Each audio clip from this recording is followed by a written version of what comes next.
who are removed from the service and the 13 assistant directors to come and help reconstruct the service and get sanity back to the National Intelligence Service to serve the president, the government, and the people of Kenya. President William Ruto deserves better. He deserves a Director General who knows what he's doing. He deserves a National Intelligence Service that is effective and that can analyze situations and keep him and the government informed on what is going on. It is embarrassing to me as Deputy President that it has taken protests, deaths, mayhem, destruction for the President to know the truth, yet there is an organization charged with that responsibility.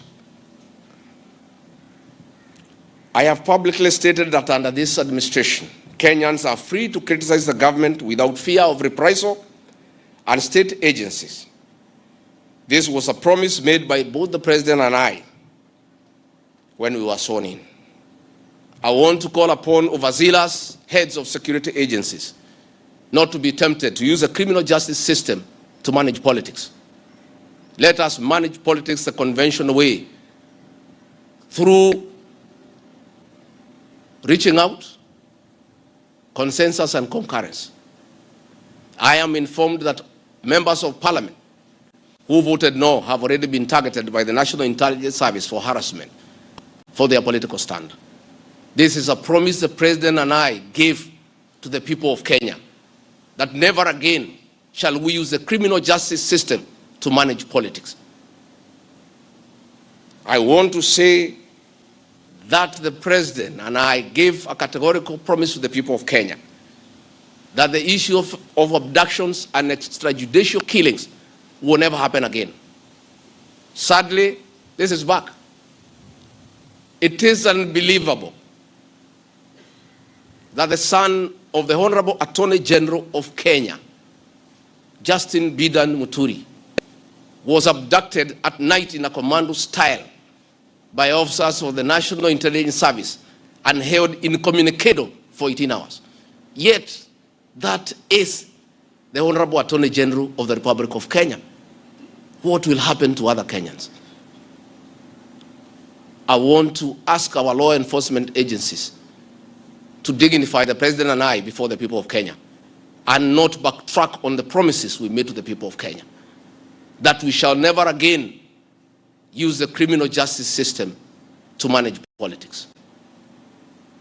Yesterday, Nurdin Haji was trying to put up a team together to craft lies and propaganda and attribute the chaos that were in the country to leaders, I included, former President Uhuru Kenyatta and others. Yet it is very clear, and the President has admitted, that these protests were caused by the anger of the people of Kenya and their refusal of Finance Bill 2024. I want to call on the National Intelligence Service not to take us back to the dark old days of the Nyayo era, where you create propaganda and schemes to undermine leaders and those you don't agree with. I want to say in conclusion, this is a time for reflection and action. And we need to take immediate steps, as the President has guided, and I'm very happy, to engage the Generation Z. And I want to call that generation to tell us whom to engage, because they are leaderless,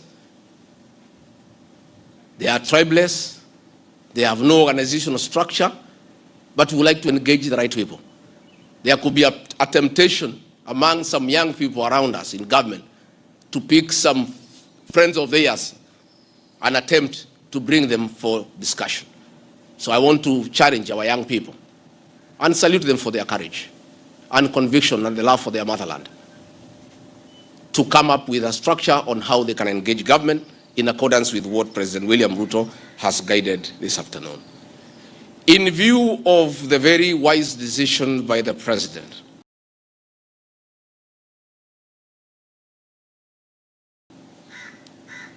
in conformity with the wishes of the Kenyan people to withdraw Finance Bill 2024 that was in contention, as Deputy President of the Republic of Kenya and a patriotic son of this country, I want to appeal to Generation Z to call off the protests for tomorrow, because their cry has been heard by the president. The president has accepted that there was an issue, there was a disconnect, and the president has done the right thing. And I think it's only fair that we call off the protest so that we don't have further loss of lives and destruction of property. It's an appeal that I've made as a father, as a parent, to our young children. We love you, we respect you. Please, I beseech you as your father, now that the president has given in and accepted to go with the wishes of the Kenyan people, please, my sons and daughters, I plead with you to save lives, to save bloodshed, to save loss of property and lives. My sons, my daughters, please make an announcement this evening and call off the protest. And then we can begin the process of truthful engagement with the Kenyan people. We can begin an honest conversation on how to work on our country. Finally, I want to ask the president and our government to consider